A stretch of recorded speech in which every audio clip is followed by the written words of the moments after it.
Welcome, welcome, welcome. This is DB Talking Now, DB Talking Birds, DB Talking Philadelphia Eagles. Happy Sunday, everybody. It is championship weekend. The Broncos taking on the New England Patriots today. And then we also have the Seattle Seahawks taking on the Los Angeles Rams as well. I'll give you my picks straight out of the gate. I think it's going to be,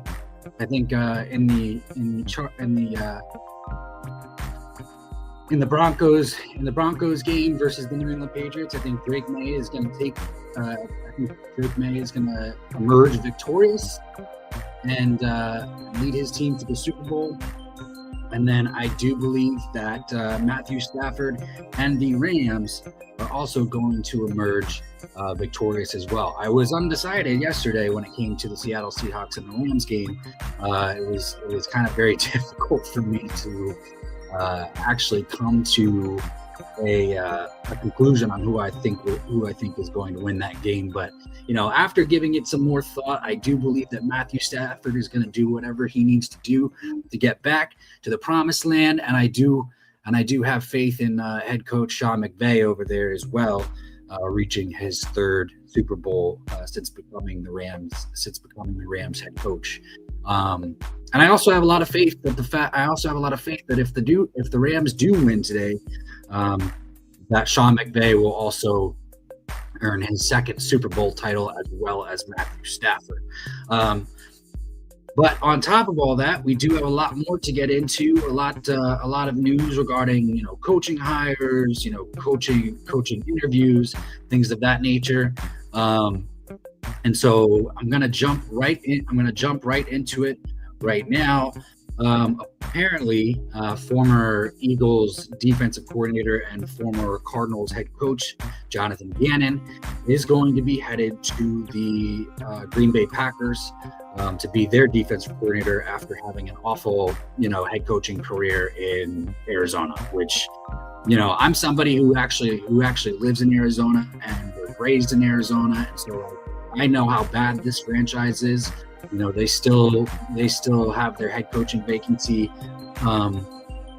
They still have a head coach vacancy, and it doesn't seem like they're putting any effort into getting somebody new. I'm just not sure. I'm just not sure what Arizona is doing. Maybe they're an under the radar, team to watch for Brian Dable, maybe to go and get that head coaching job. But it doesn't seem like Brian Dable is going to take that. It seems like Brian Dable is going to get the Buffalo Bills job. After many reports that Josh Allen is heavily involved in the hiring of the future head coach for the Buffalo Bills. Brian Dable, obviously former offensive coordinator for the Buffalo Bills, has familiarity with Josh Allen. Josh Allen did some great things while Brian Dable was there in Buffalo. So, maybe that is what's going to come to light. As far as the Philadelphia Eagles are concerned, Declan Doyle continues to remain a hot candidate. The Chiefs did rehire Eric Bieniemy as the offensive coordinator on their side, and so there was a team post, I believe, on social media that said goodbye, to Matt Nagy.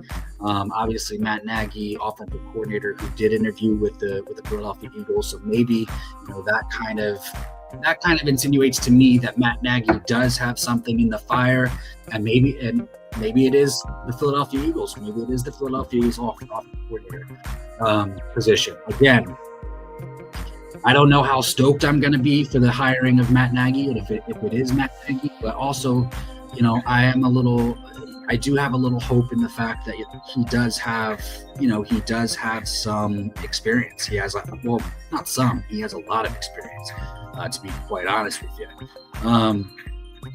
McCarthy apparently was just recently hired by the Pittsburgh Steelers. It's funny because Le'Veon Bell, former great running back for the Pittsburgh Steelers, came out and trolled that hiring as soon as it was reported. Basically said, 4-13, here we come, so on and so forth. Again, I understand like Mike Tomlin stepping down, but then you go to McCarthy. Like I understand that McCarthy also does have familiarity ties with Aaron Rodgers, who is currently the starting quarterback for the Pittsburgh Steelers. But the main question is nobody even knows if Aaron Rodgers is going to come back. So looks like we do have some people in the chat. Welcome. Please like, please subscribe. Please hit the notification bell. Whenever you want to get if you want to get updates about the Philadelphia Eagles on a daily basis. And please tell me what you think about this offensive coordinator search and all the news and any thoughts that you have on the offseason moving forward. Would love to chat about it. And then there's still the possibility, however, going back to speaking about the Buffalo Bills, is there's still the possibility that Phillip Rivers could be the head coach, as well as he did interview with Buffalo for the head coaching position this week. I think it's a little premature. He does coach a high school football team, from what I understand. But for him to go straight to being a head coach in Buffalo would be a little shocking. But it would honestly, kudos to anyone who can jump get a job like that. So I wouldn't care all that much, but I would be happy for him for sure. Another report came out that the Eagles requested to interview Cowboys offensive coordinator Clayton Adams. Now, obviously, the Cowboys offense was once again top in the league, top 5 in the league in many respects this past season. And but apparently the Cowboys blocked the Eagles from having the chance to interview Clayton Adams, and so on and so forth. And while that is intriguing to me, like that they would try and bring in that guy, and it makes sense why they would try and bring in that guy for an interview. It's your rival, man. They know his offense well. And I'm still of the thought process that I do think it's the playmakers. I do think, I don't like to give Dak Prescott a lot of credit, but I think he is one of the main reasons why that team is in the top 5 in offense pretty much every single season. Now, granted, as a Philadelphia Eagles fan, I hate the guy.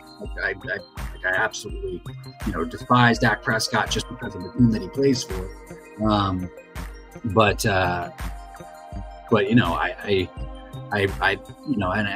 granted, like we all know he chokes in the playoffs. We all know he can't win a game in the playoffs. But I do believe he is one of the main reasons for that offense and their efficiency. Over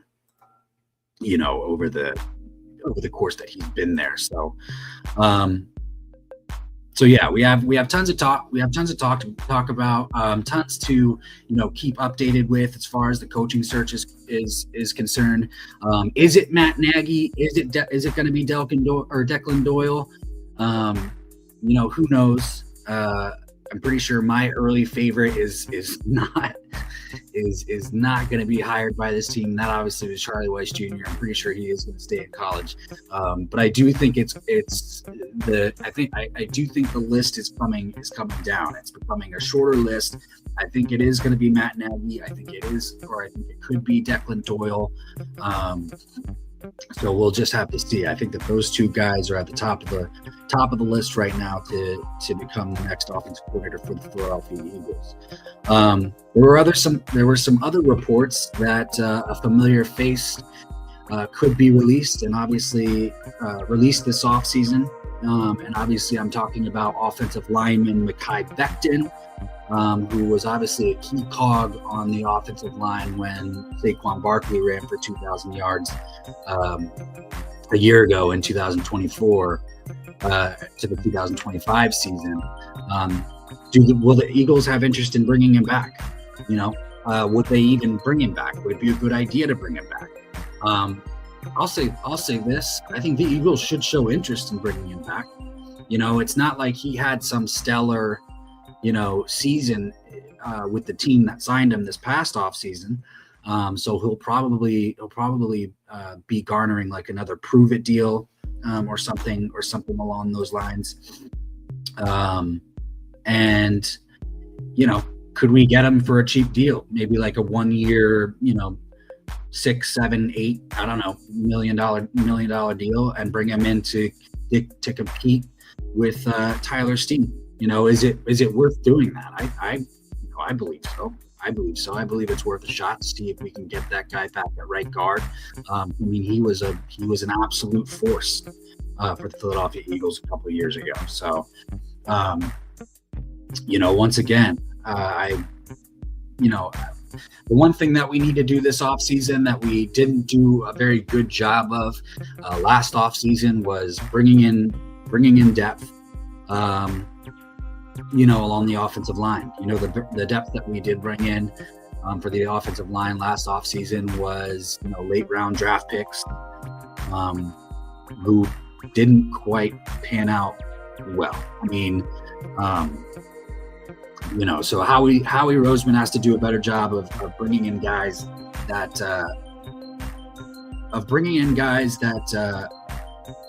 are going to be able to, provide good, solid depth for the offensive line.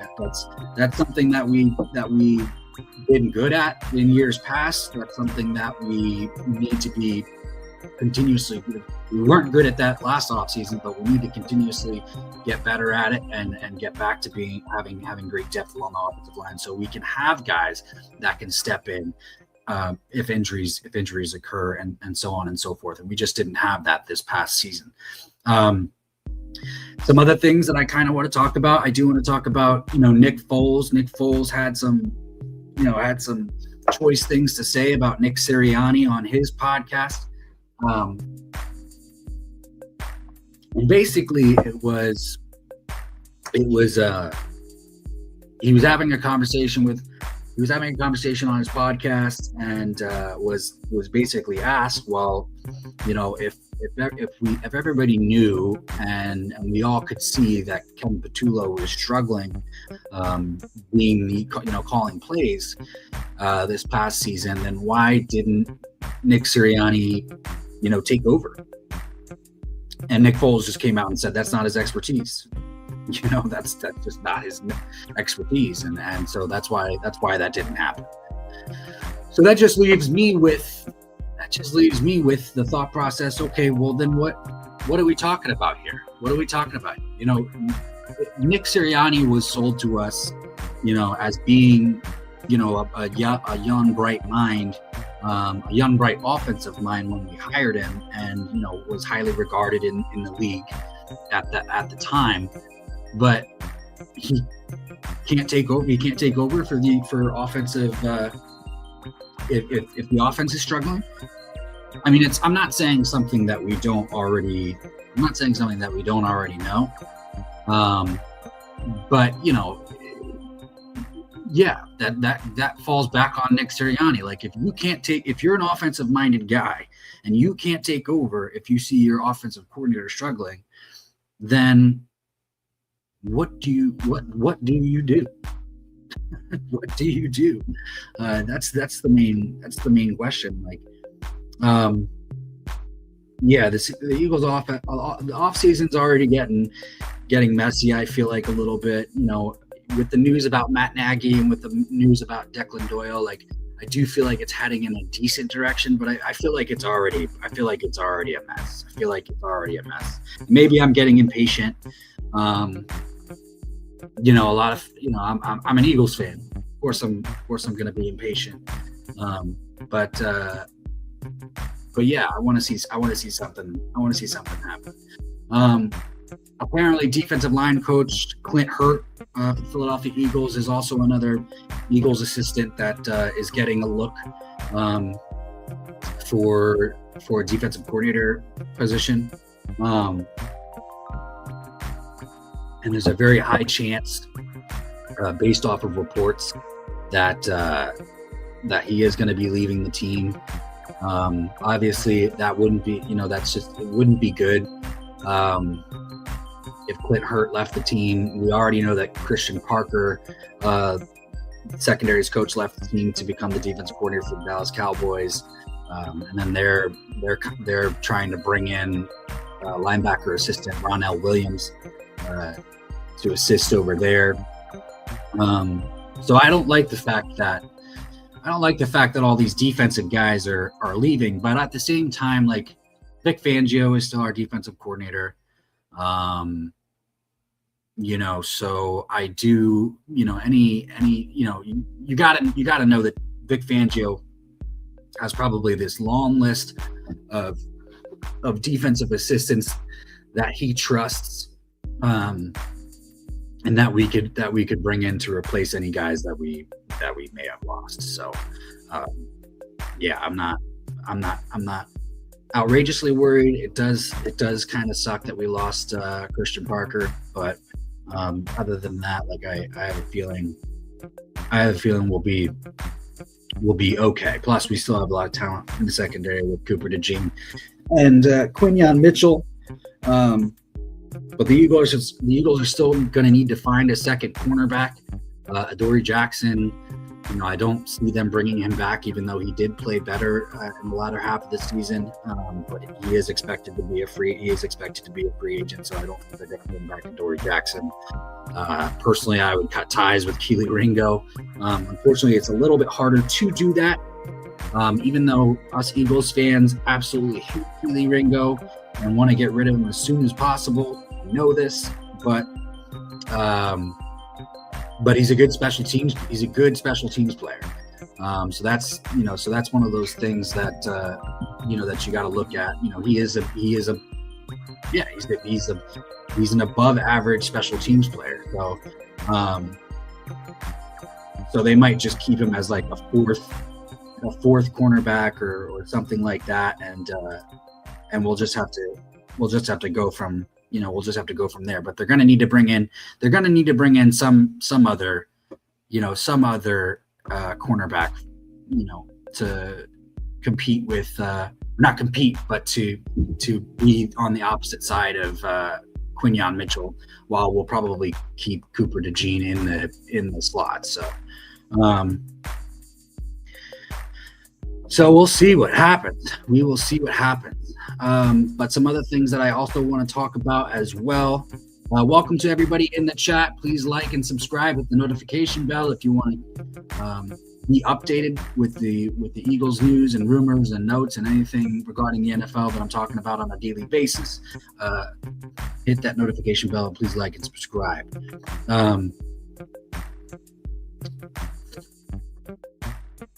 So going back to what Nick Foles said about Nick Sirianni, I think it's very telling. And obviously, it wasn't just Nick Foles that was talking about the inadequacies of Nick Sirianni this week. It was a lot of people. There's a lot of people that have been talking about it this past week, and me included. I've been talking about it. Just recently as well. So,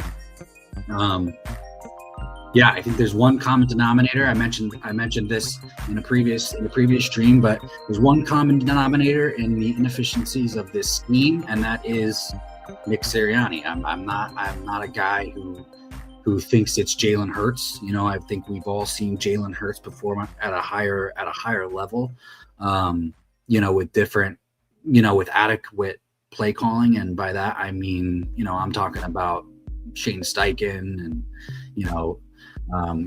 offensive coordinators of the like. But when you don't have a good offensive coordinator in the room who can present new ideas and creative ideas to get the offense moving, pretty much every time it's a given that it's going to fall back to the scheme that Nick Sirianni tries to preach.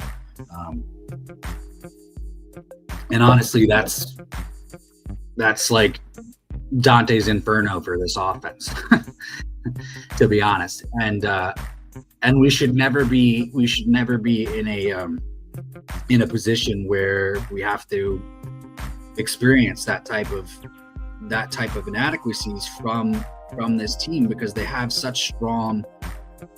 I mean, they have so many highly skilled players. So yeah, I'm very interested to see what happens. I'm very shocked that Mike McCarthy got the head coach position in Pittsburgh. I honestly don't think that wasn't the right move. Mike McCarthy hasn't really shown much, since Aaron Rodgers left Green Bay, I guess you could say. But yeah, they are familiar with each other. And I think it was mixed messages whether or not they had a good relationship or not. I don't think that they did towards the end, but we'll see. We'll see if Aaron Rodgers even stays with Pittsburgh. Aaron Rodgers might retire. He may not. There's always that question every single offseason. But as long as he's in the league, you can always count on Aaron Rodgers to be a threat at quarterback. And maybe that's what the Steelers need. Maybe they need a repairing of Mike McCarthy and Aaron Rodgers to get that offense rolling again. And yeah, they were dealing with some injuries, throughout the season, but every team deals with injuries, and that's why I don't like making that excuse for the Philadelphia Eagles. Oh well, our offensive line was injured all season. Well, have your GM do a better job of bringing in depth.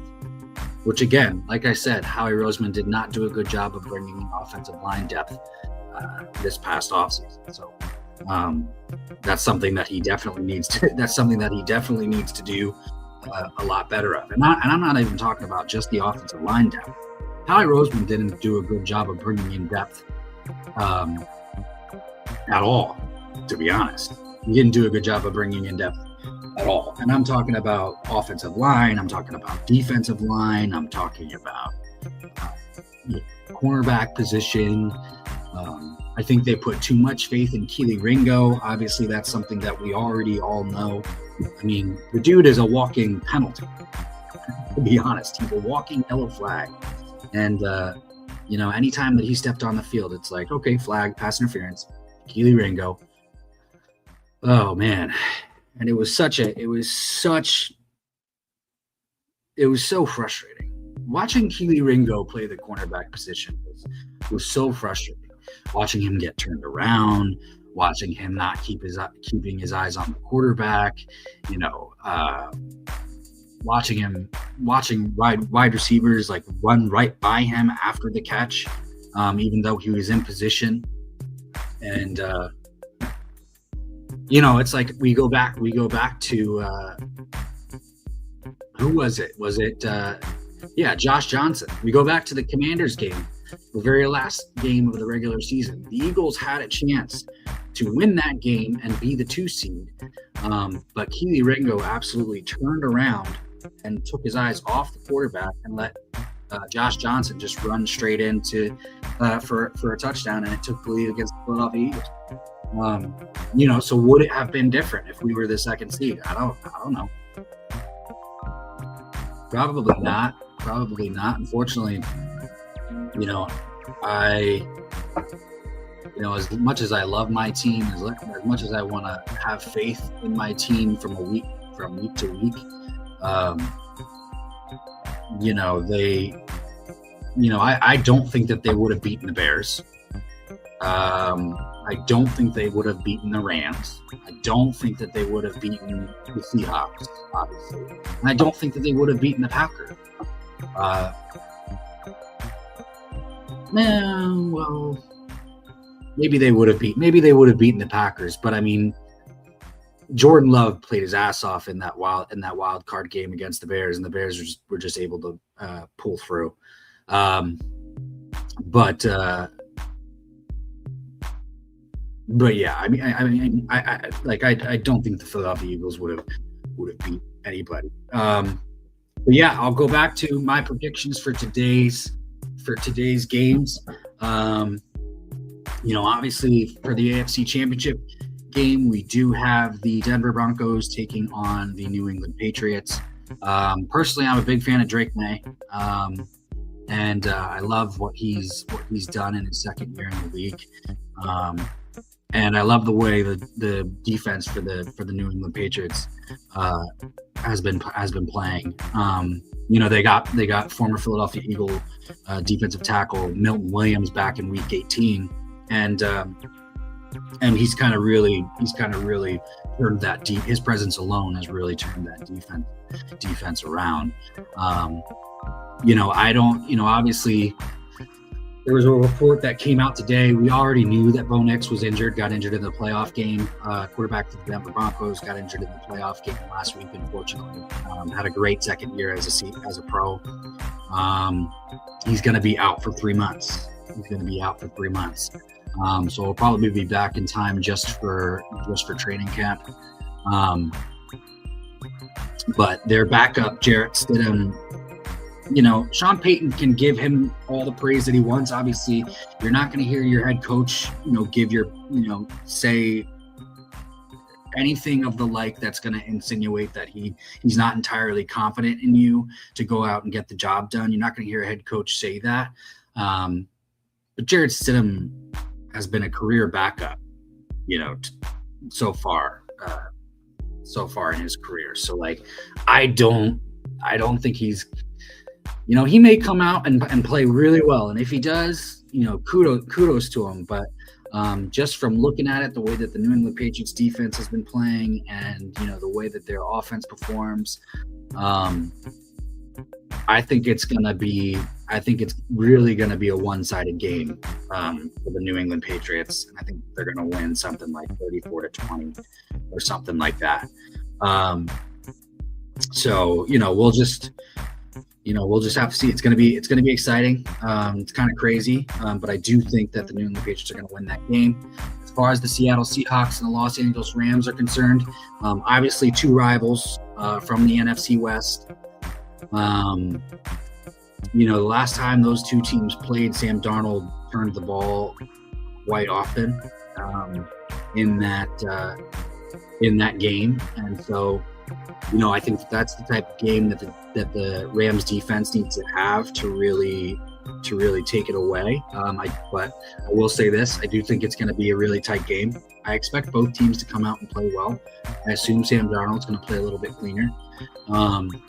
But I see that maybe coming down to like 24-21, 23-20, it's not 27-21 or something like. That's what I see. I honestly see that game being decided by a field goal, and I'm going to lean towards the Rams when it comes to the NFC Championship game today. But yeah, so I mean, we'll definitely see what happens. I mean, they're two great games with teams that have been playing well all season long, and obviously Matthew Stafford, league MVP this year, is going to be leading the charge for the Rams against the Seahawks. So we'll definitely see how that goes. But let's get back to our birds. Philadelphia Eagles. Oh, where do we go from here? The fact that the Chiefs brought back Eric Bieniemy and said goodbye to Matt Nagy is very interesting. Which means that Matt Nagy probably has a job somewhere, probably has a job lined up. And we'll see. We'll definitely see how that goes. And it could be with the Philadelphia Eagles. Obviously head coach Andy Reid, has ties with us, so he could have told Matt Nagy all about Philadelphia, so on and so forth. That's just strictly strictly speculation. But the Philadelphia Eagles did bring Matt Nagy in for an interview, so maybe they liked how that went, and maybe it's Matt Nagy.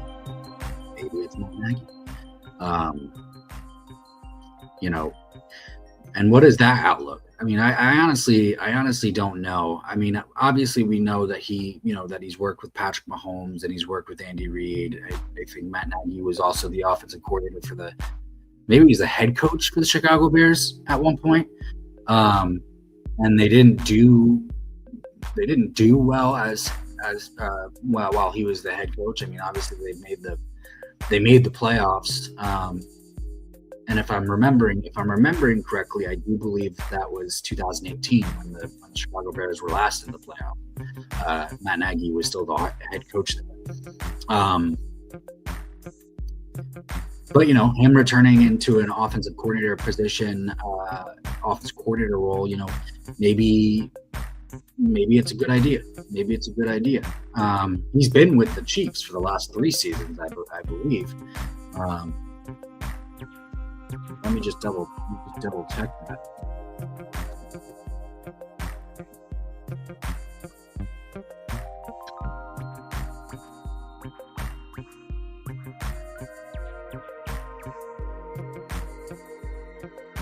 Yep, he's been back with the Chiefs for the past few seasons, and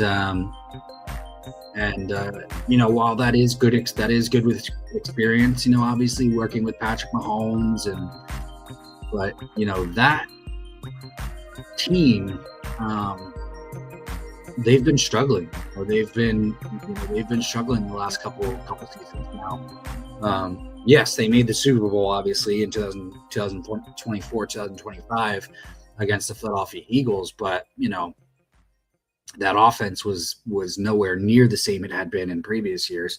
And then the Chiefs were like eliminated from the playoffs mid-season this past season. Obviously we know who mainly calls the plays in Kansas City. It's Andy Reid. So like that's also the other thing that doesn't excite me about the Matt Nagy move. And that's why I go back to I'm on board with Declan Doyle. I'm on board with Declan Doyle for sure. And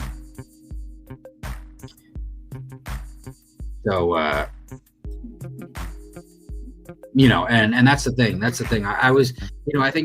think like most people, like I was shocked that the Bears approved the Eagles' request to actually interview Declan Doyle.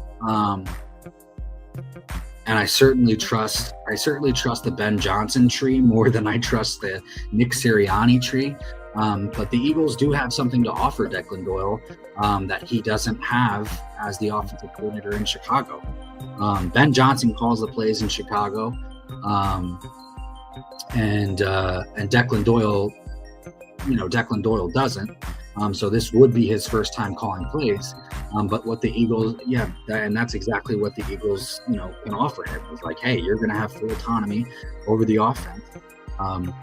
Do your thing, dude. And that was something that I was thinking about, is like, what do we have to offer Declan Doyle that he's not getting in Chicago already? And I was like, oh, duh. It's the fact that he will have the ability to call plays. So,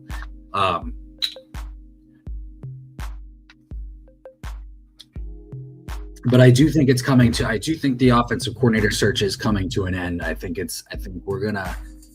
I wouldn't be surprised if we found out tomorrow that we hired somebody. But also at the same time, like, I wouldn't be surprised if the Eagles are waiting to interview one of the offensive coordinators from like one of the remaining teams. Whether it be Seattle or the Rams or the Patriots or the Denver Broncos. Like, I wouldn't be surprised if we're waiting, because they can't interview, or maybe they can interview. I'm not sure anymore. I mean, the rules have changed so much over the last decade that I can't necessarily keep track. But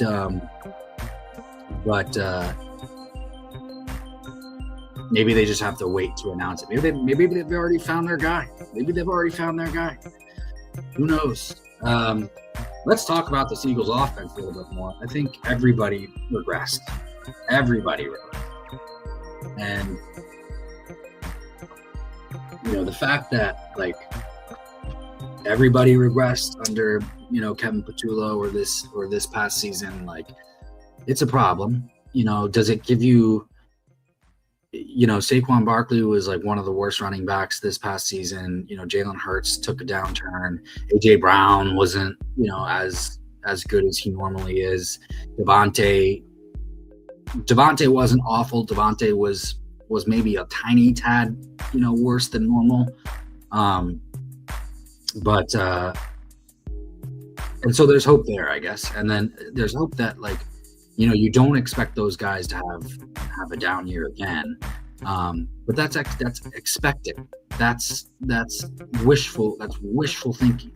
We need more than wishful thinking. We need, like I said earlier, it's like we need to make sure that we're protected by the depth that we have, if some of these things were to happen. Now, I can't come out and say, oh yeah, the offensive line is definitely going to be better than it is this season, because how could it get any worse? Because we're blind.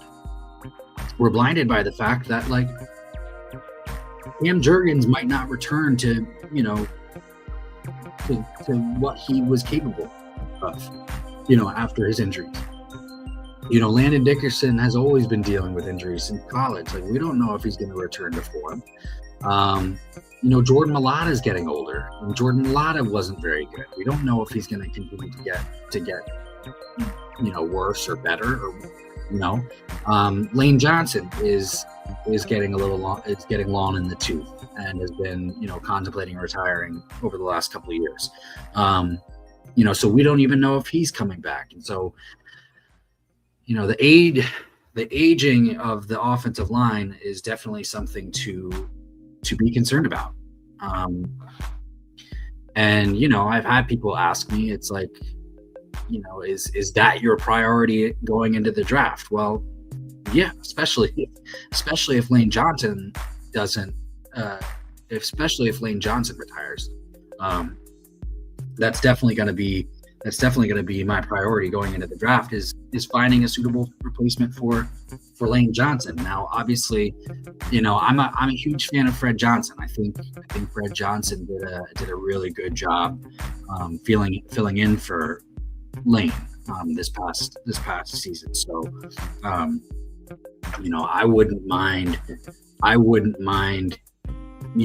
Fred Johnson starting at least for a year while we go and find a suitable backup, or not suitable backup, but a suitable replacement for Lane Johnson. Or does Fred Johnson, capitalize and get better than he was this year? Maybe he will. That's something to look out for as well. So yeah, if Lane Johnson retires, just getting back to it, if Lane Johnson retires, yeah, that's going to be my number one. That's going to be my number one. Finding a suitable replacement for Lane Johnson. But again, and I've talked about this before, is like, pick number 23 in the first round of the draft is kind of a tricky spot, because there's, at that point in the draft, like, there's not a lot of difference between a lot of the players that are still there as opposed to the players in the second round that you can get in the second round. And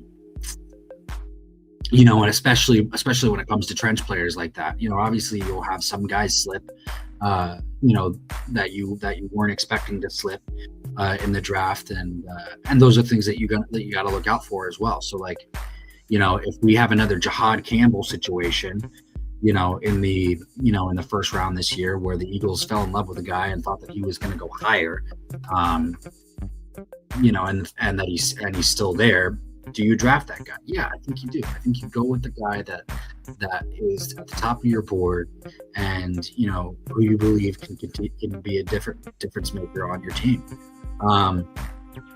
So we'll see. We'll see what happens once we get down that road, and And how are the Philadelphia Eagles feeling about Jalen Hurts? How are they feeling about Jalen Hurts? There's obviously been reports. There's been reports since the season ended that the Eagles might look to draft a quarterback early.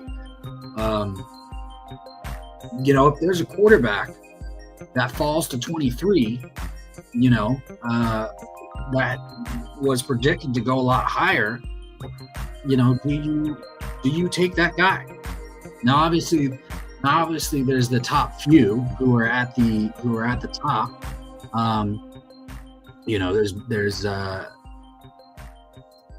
There's Mendoza. Obviously, he's probably going to go number one to the Las Vegas Raiders. But there's also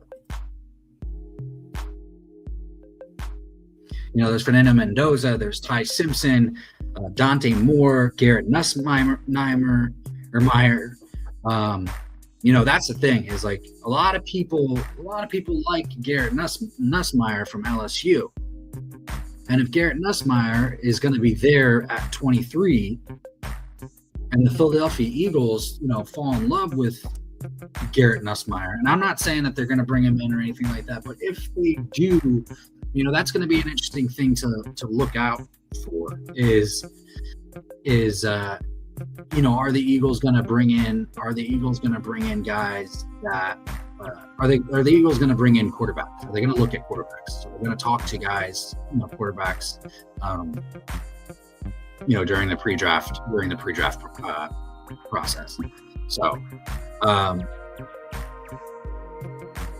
we'll just have to see. Fernando Mendoza obviously predicted to go number one out of Indiana. Ty Simpson out of Alabama. Dante Moore out of Oregon. I know that a lot of people like him.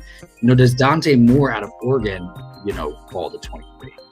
Lamar Jackson was drafted in that range from what I remember. There's Carson Beck out of Miami. Drew Aller out of Penn State. No, obviously some of these guys are not going to go in the first round. Carson Beck, I believe, is probably going to be like a late or maybe like a mid-second round pick. But it's all about who the Eagles fall in love with. Do the Eagles fall in love with one of these quarterbacks? It's going to be a really interesting thing to watch. Or do they just not talk to any of them? I think that would be stupid.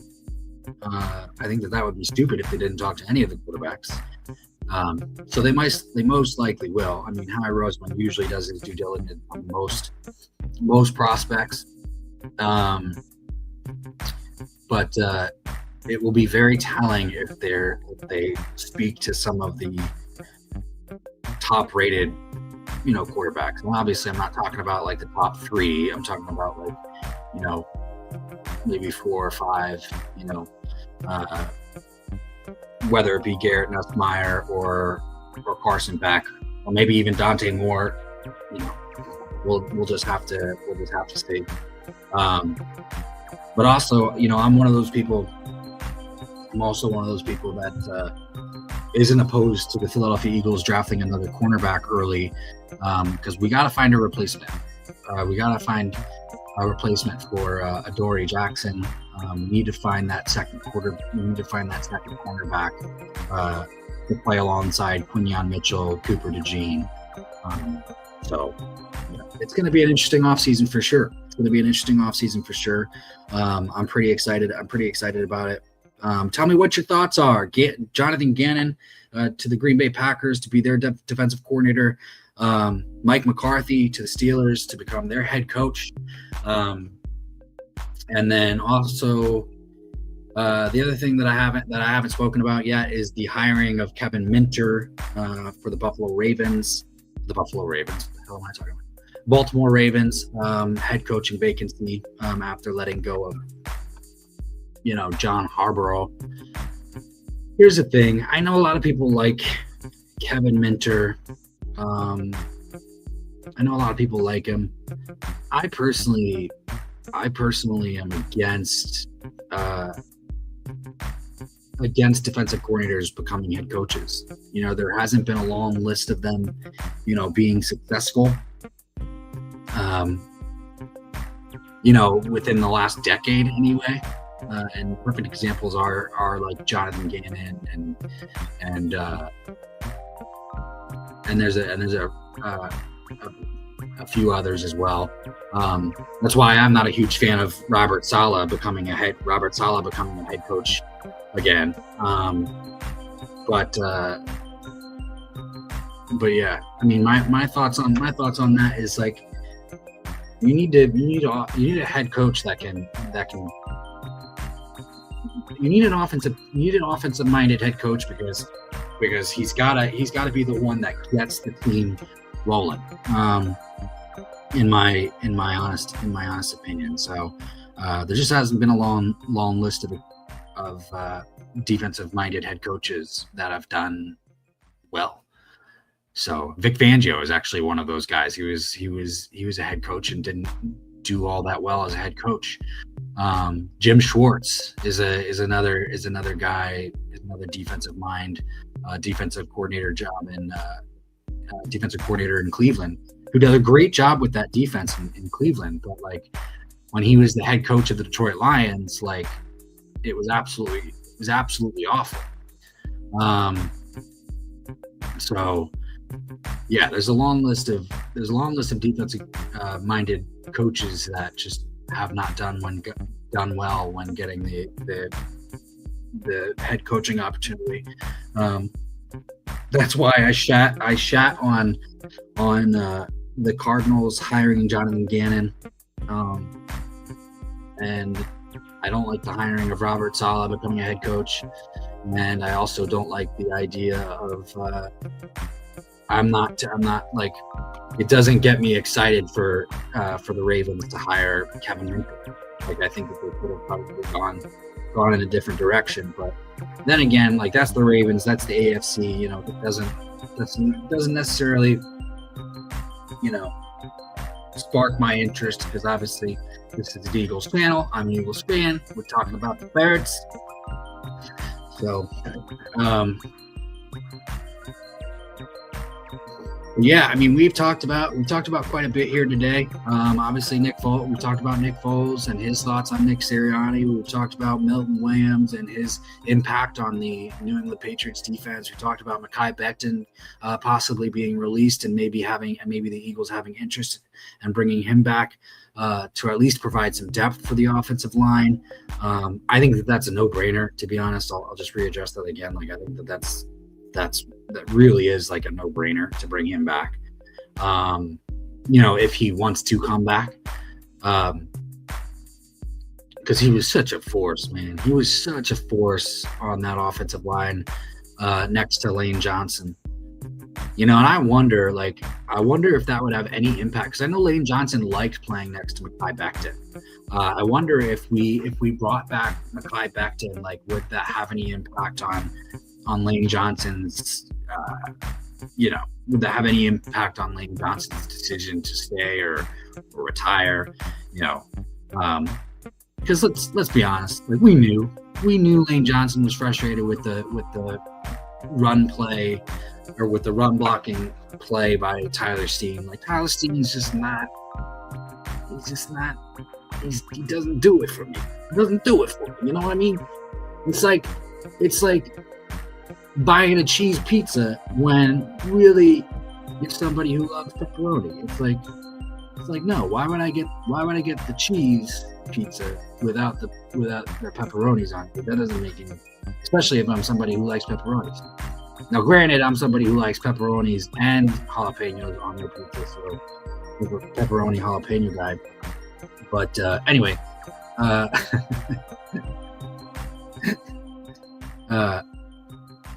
definitely love. I don't eat pizza that often, but like, if I am gonna have pizza, it's definitely gonna be New York style with pepperonis and jalapenos for sure.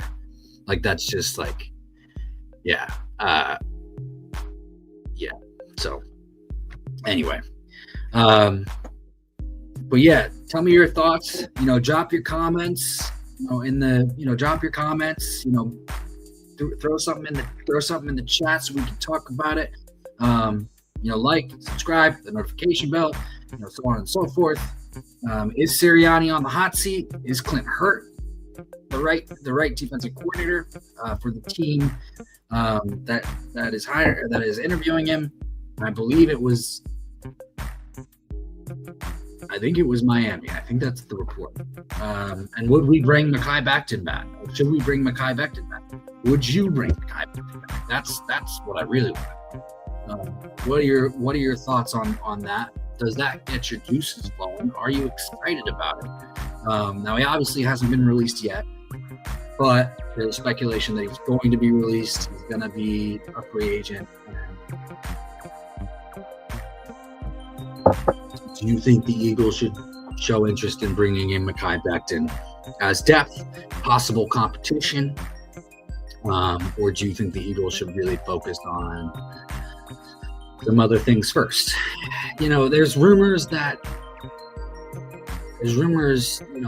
like obviously the big names are going to always be listed linked to Philadelphia because, Howie likes to do everything that he possibly can to improve this team. There's players like Trey Hendrickson who is going to be a free agent. Obviously Trey Hendrickson, edge player for the Cincinnati Bengals, very great player, elite, elite player. I wouldn't say he's like Myles Garrett great, but yeah, I mean the Eagles are not gonna go after Trey Hendrickson. Like they're just not in a position to spend big in free agency. But they're still in a position to spend enough to be able to go out and get guys. And obviously, Howie's going to need to restructure some deals and so on and so forth. The other thing that I want to throw out there, though, just because he is going to be a free agent, and there were the reports that the Philadelphia Eagles were interested in trading for him at some point.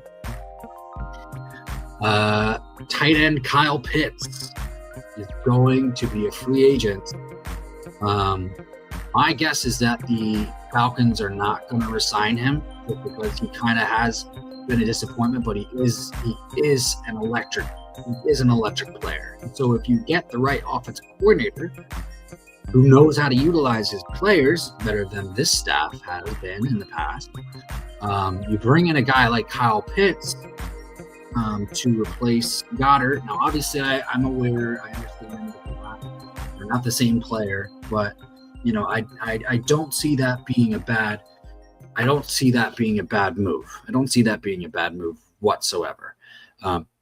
You can certainly have guys like their recent signing Carson Steele, running back, fullback, also played a little bit of tight end for the Chiefs as well in some packages. If the Eagles were bringing Kyle Pitts, they could use him as a vertical threat. They could use him as a receiving threat, and then when you want to do 12 personnel, you could bring in a guy like Carson Steele, to block on the edge. So just some thoughts, just some little nuggets that I'm just throwing out there. Why it may not be that bad of an idea. And I don't think Kyle Pitts would be that expensive either, to be honest. You also have tight end David Njoku, who is going to be a free agent as well. So, if we're talking about replacements for Dallas Goedert, there's guys out there.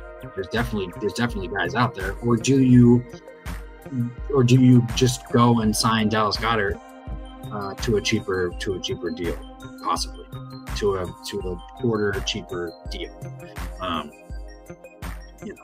We'll see how Howie addresses that position, but I believe that Howie's going to address the tight end position, the best that you can. Obviously, we've had good tight ends in Philadelphia history. L.J. Smith, Brent Selleck, Zach Ertz, Dallas Goedert. I'm not worried about whether or not Howie Roseman's going to address that position. I don't think any other Eagles fans should be worried about it as well. My thing is, I think that they'll make Dallas Goedert. I think that they'll make Dallas Goedert an offer, but I don't think it's going to be, enough. And I could also see Kelsey retiring and the Chiefs bringing in Dallas Goedert, which would be interesting. But I could easily see that. I could easily see that happen. Easily. Oh, let's talk about the Bills for a second. Oh, I just have to, I can't get over the fact that they brought in Phillip Rivers as a head coach for a head coaching interview. Now, if Phillip Rivers is given that job, how likely does it make Brian Daboll?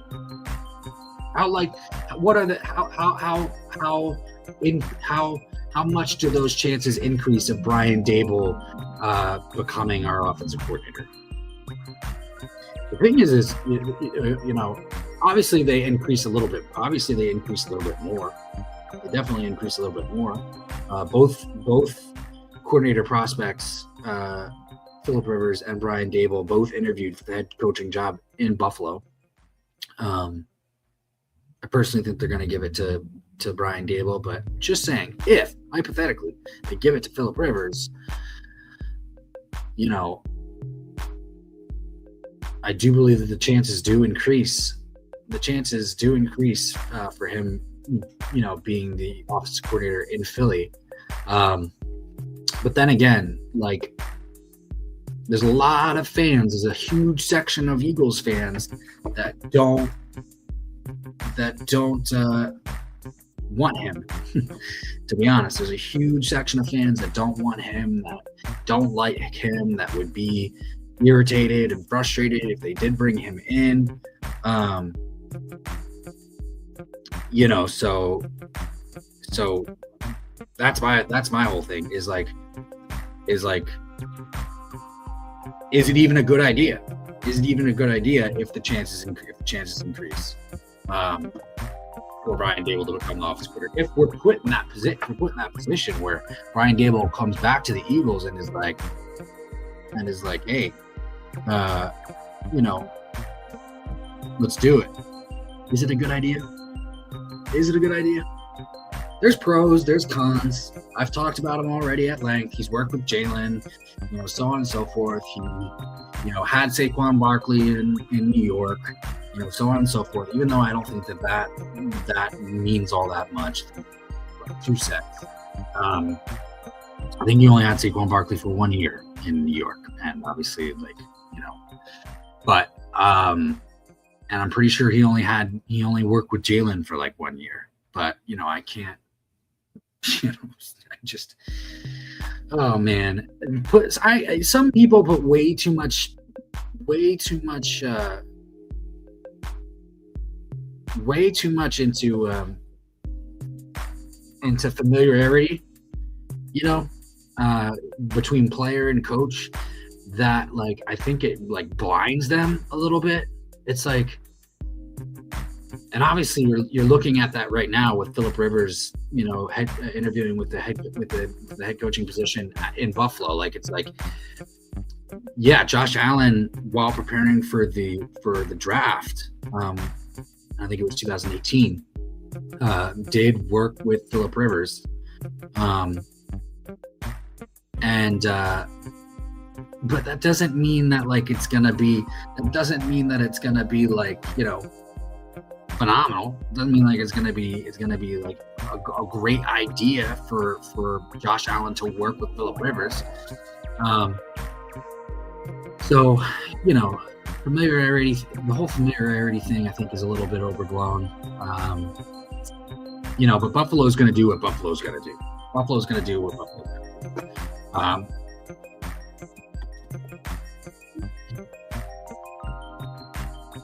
And we do have a game starting right now, so let's get into that. We have the New England Patriots facing the Denver Broncos. Once again, I'll say it again. I will say it again. I think the New England Patriots are going to win like 31-20. I don't think it's going to be close. You know, like I said, it's great that Sean Payton wants to come out publicly and, you know, say great things about his backup quarterback, but he's a backup quarterback for a reason. You know, he's not going to say bad things about his backup quarterback. He's not going to, you know, he wants to give Jarrett Stidham confidence. But Milton Williams, former Eagles defensive tackle, has really turned this Patriots defense around. We know how well Drake May has been playing all season long. I'm really impressed with him as a second-year pro. I just think that the Patriots are going to come out and mollywop these guys. 31. I don't think this is going to be close.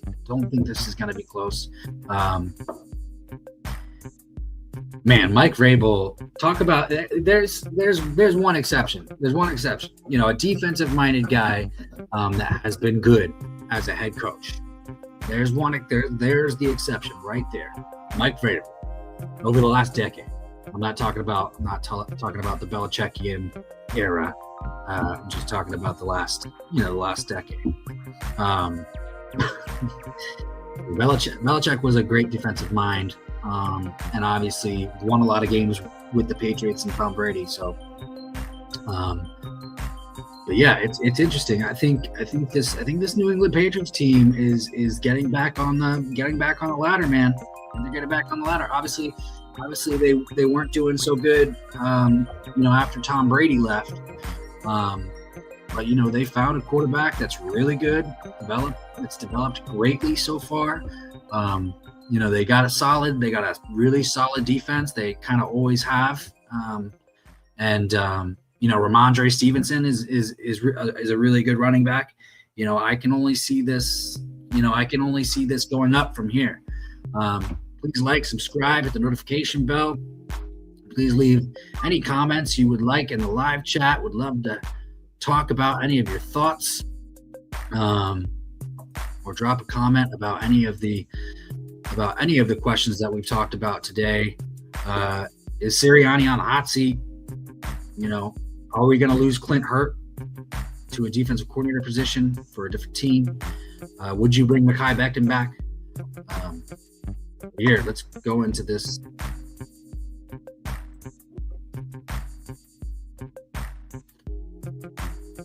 It hasn't started yet, but it is going to be starting soon.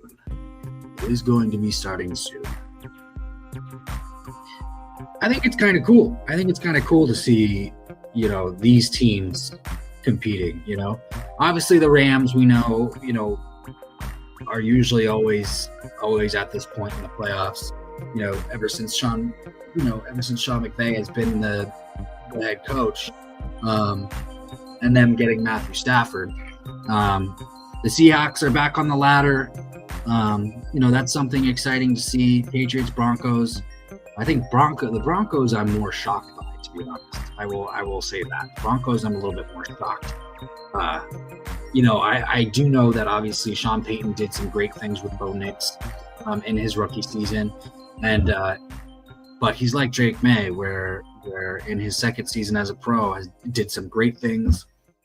Unfortunately, obviously, as I said before, he's going to be out 3 months. He was injured last week in the playoff game, so Jarrett Stidham is stepping in for him. But I really wish, man, that sucks. I really wish Bo Nix was playing in this game. I really do. I think it would have been a much better game.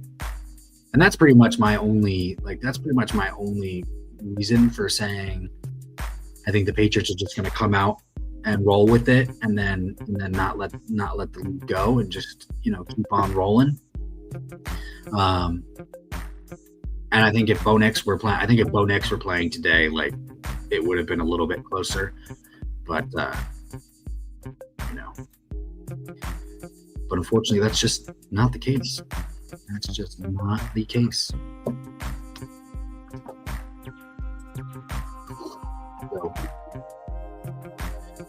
So, All right, here we go. The game begins.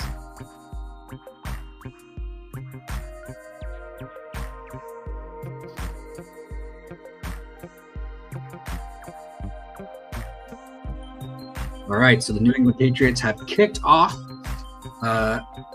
and the Denver Broncos will start the game first with the ball at the 35. 1st and 10 at the 35. Let's see what Jarrett Stidham can do. Oh, they run it. Harvey, left guard for 1 yard. Yeah, man, this New England Patriots defense is good. It's good, man. Very, very good.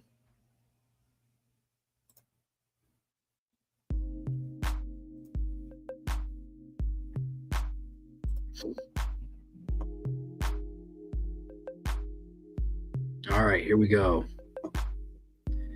2nd and 9.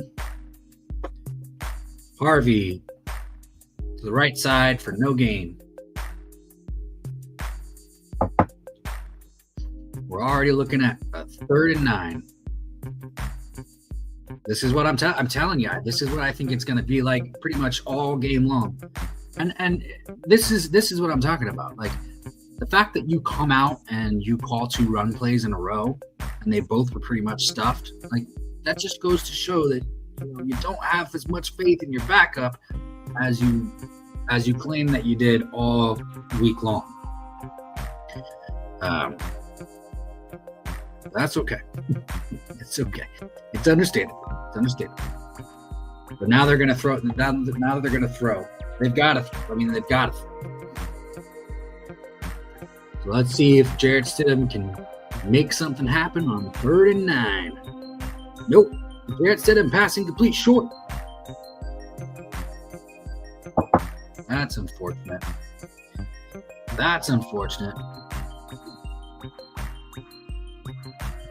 4 plays and only gained 1 yard.